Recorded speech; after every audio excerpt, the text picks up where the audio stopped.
तारों तले जिंदगी। तारों तले जिंदगी इस सीरीज में हम आपके लिए लेकर आए हैं हिंदी साहित्य जगत की कुछ चर्चित कहानियों और उपन्यासों पर केंद्रित रेडियो नाट्य वाचन।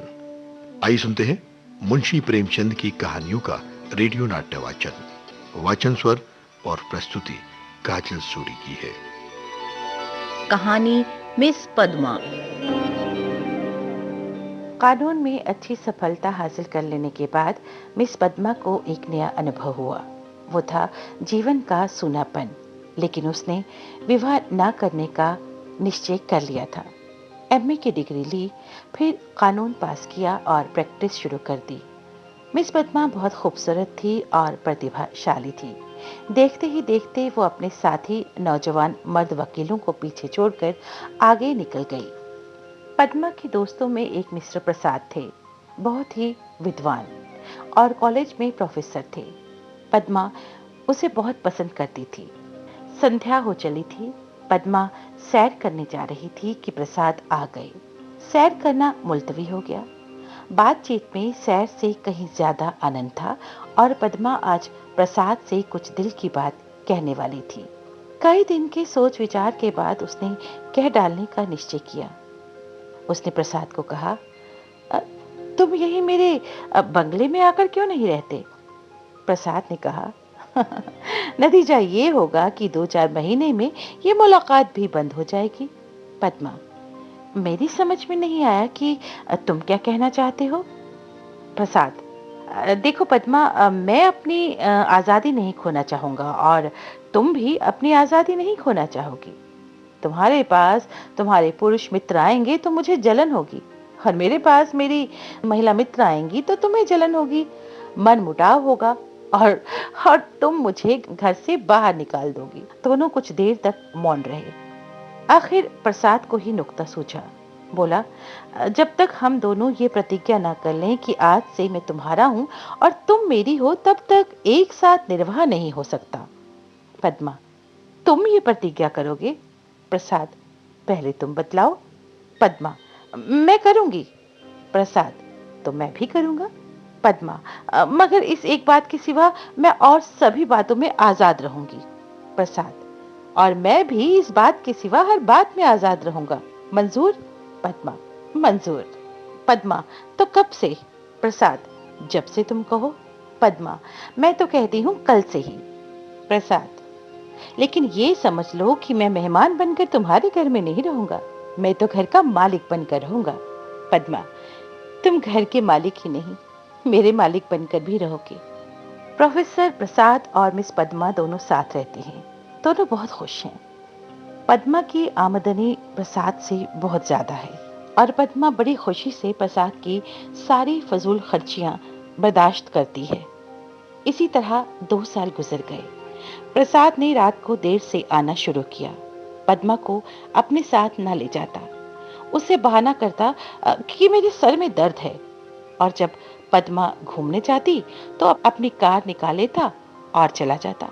वक्त गुजरता गया। पद्मा मां बनने वाली थी। पद्मा ये बात देख रही थी कि प्रसाद का रंग बदल गया है और आज वो उससे साफ साफ बात करने वाली थी। उसने हिम्मत बटोरी। 10 बज गए, 11 बज गए, 12 बज गए। पद्मा उसके इंतजार में बैठी हुई थी। भोजन ठंडा हो गया था। नौकर चाकर सो गए थे। वो बार बार उठती, फाटक पर जाकर नजर दौड़ाती। करीब 1 बजे प्रसाद घर आया। पद्मा ने साहस बटोरा, कड़ी आवाज में पूछा, आज तुम इतनी इतनी रात तक कहाँ थे? कुछ खबर है कि कितना वक्त हुआ है? प्रसाद, तुमको आराम से सो जाना चाहिए था। तुम जिस दशा में हो उससे तुम्हें जहां तक हो सके आराम से रहना चाहिए। पद्मा, तुमसे पूछती हूँ, उसका जवाब दो। प्रसाद चुप रहा। पद्मा, तुम मेरे साथ दगा कर रही हो, ये मैं साफ देख रही हूँ। प्रसाद, तुम्हारी आंखों की रोशनी कुछ ज्यादा ही बढ़ गई होगी। मैं तुम्हारे साथ रहता हूँ, लेकिन मैंने अपने आप को बेचा नहीं है। अगर तुम्हारा जी मुझसे भर गया हो तो मैं आज ही जाने को तैयार हूँ। पद्मा, तुम जाने की धमकी क्या देते हो? यहाँ आकर तुमने कोई त्याग नहीं दिया है? प्रसाद, मैंने त्याग नहीं किया है, तुम ये कहने की हिम्मत कर रही हो? पद्मा ने कहा, मैंने तो ऐसी कोई बात नहीं कही जो तुम इतना बिगड़ उठे। मैं तो सिर्फ इतना पूछ रही थी कि कहाँ थे। क्या मुझे इतना भी अधिकार नहीं देना चाहते? मैं कभी तुम्हारी इच्छा के विरुद्ध कोई काम नहीं करती और तुम मुझे बात बात पर डांटते रहते हो। तुम्हें मुझ पर जरा भी दया नहीं आती। मुझे तुमसे कुछ भी तो नहीं चाहिए। मैं तुम्हारे लिए क्या कुछ करने को तैयार नहीं रहती हूँ। और आज जो मेरी हालत हो गई है तो तुम मुझसे आंखें फेर लेते हो। और पद्मा मेज पर सर रखकर फूट फूट कर रोने लगी। प्रसाद ने पूरी विजय पा ली। कुछ दिनों के बाद पद्मा हॉस्पिटल में भर्ती हो गई। प्रसव वेदना हो रही थी।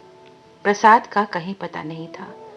लेडी डॉक्टर मौजूद थी, लेकिन प्रसाद का न रहना पद्मा की प्रसव वेदना को और भी मुश्किल बना रहा था। बच्चे को गोद में देखकर उसका कलेजा फूल उठा, लेकिन प्रसाद को सामने ना पाकर वो बहुत दुखी हो गई।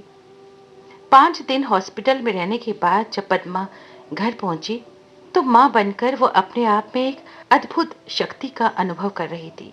उसने चपरासी को चेक देकर बैंक भेजा। प्रसव संबंधी कई बिल अदा करने थे। चपरासी खाली हाथ लौट आया। पद्मा ने पूछा, रुपए? बैंक बाबू ने कहा कि रुपए प्रसाद बाबू निकाल ले गए। पद्मा को गोली लग गई। 20,000 रुपए प्राणों की तरह संचित रखे थे इस बच्चे के लिए, पर मालूम हुआ प्रसाद किसी को साथ लेकर इंग्लैंड की सैर करने चले गए। पद्मा बहुत दुखी थी। 1 महीना बीत गया। पद्मा अपने बंगले के फाटक पर बच्चे को गोद में लिए खड़ी थी। उसने सड़क पर देखा एक यूरोपियन लड़की अपने पति के साथ अपने बच्चे को गाड़ी में बिठाए लिए जा रही थी। उसने हसरत भरी आंखों से उस खुशनसीब जोड़े को देखा और उसकी आंखें भीग गईं।